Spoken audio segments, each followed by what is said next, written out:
The debt ceiling is a limit on how much the U.S. government can borrow to pay for its expenses. Congress has the power to set this limit, which is currently $31.4 trillion. But why does the government need to borrow money in the first place? And what happens if it reaches the limit and can't borrow anymore? The government borrows money because it spends more than it collects in taxes. This difference is called the deficit, and it adds up over time to form the national debt. The national debt is the total amount of money that the government owes to its creditors, such as other countries, investors, and the public. The government borrows money by issuing bonds, which are promises to pay back a certain amount of money with interest in the future. Bonds are attractive to investors because they are considered safe and reliable. The U.S. government has never defaulted on its debt, meaning it has always paid back what it owes. But that could change if Congress fails to raise the debt ceiling before June 1st. That's the deadline that the Treasury Department estimates it will run out of money to pay all of its bills. If that happens, the government would have to choose which obligations to prioritize and which ones to delay or skip. This could include payments for Social Security benefits, Medicare and Medicaid services, military salaries, interest on the debt, and more. Failing to raise the debt ceiling would have serious consequences for the U.S. economy and its reputation. It could cause interest rates to spike, stock markets to crash, businesses to lose confidence, and jobs to be lost. It could also trigger a global financial crisis, as many countries and institutions rely on you. Bonds as a safe haven asset. Raising the debt ceiling does not mean that the government is spending more money. It simply means that the government is able to pay for what it has already spent or committed to spend. Raising the debt ceiling does not increase the deficit or the debt. It only allows the government to avoid defaulting on its existing obligations. However, some lawmakers oppose raising the debt ceiling without imposing spending cuts or other reforms. They argue that the government needs to change its fiscal behavior and reduce its reliance on borrowing. They see the debt ceiling as a leverage point to negotiate their demands. But others warn that using the debt ceiling as a bargaining chip is too risky and irresponsible. They say that the debt ceiling should be raised without conditions or delays, as it has been done 78 times since 1960 under both Republican and Democratic presidents. They say that the debt ceiling is not a tool for fiscal policy, but a legal obligation that must be met.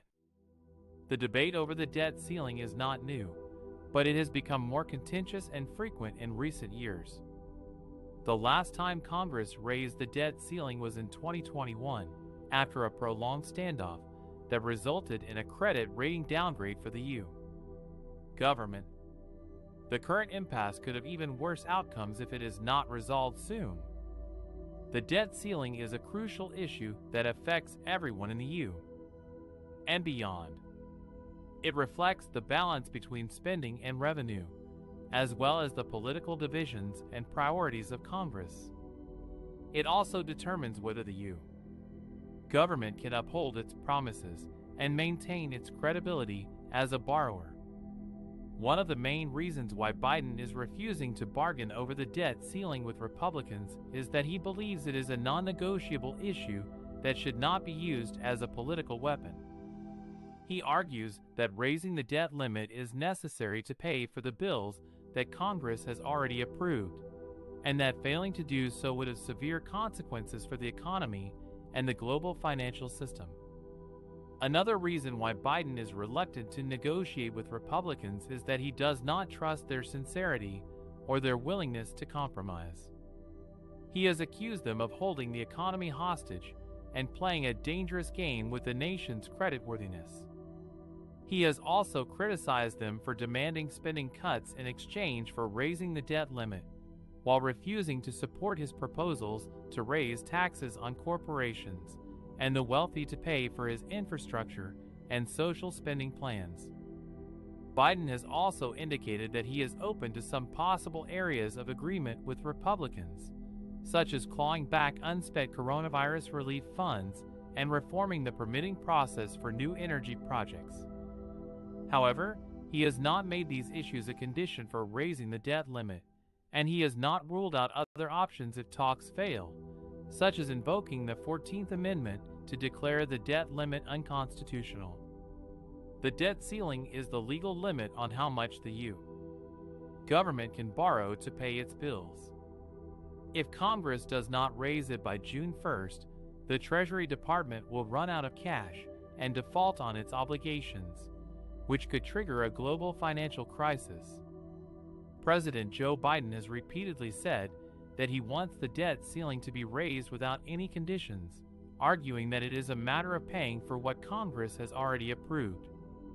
He has also refused to negotiate with Republicans over their demands for spending cuts or other policy changes in exchange for raising the debt limit. However, Biden has also signaled some willingness to compromise on other aspects of his budget and spending priorities, such as using unspent COVID-19 funds or reforming energy permitting processes. He has met with congressional leaders from both parties at the White House and instructed his staff to continue the talks daily. Meanwhile, Republicans have insisted that any increase in the debt ceiling must be accompanied by significant spending reductions or reforms.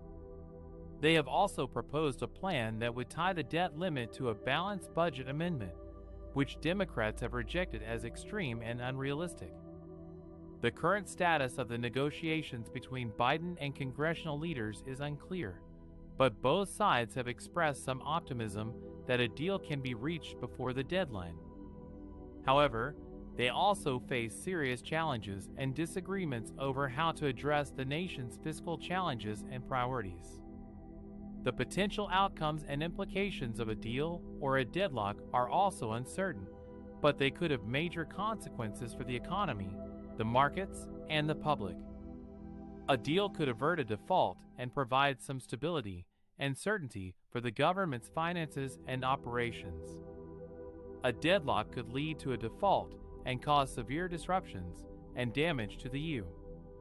and global economy, as well as undermine the credibility and trustworthiness of the U.S. as a borrower.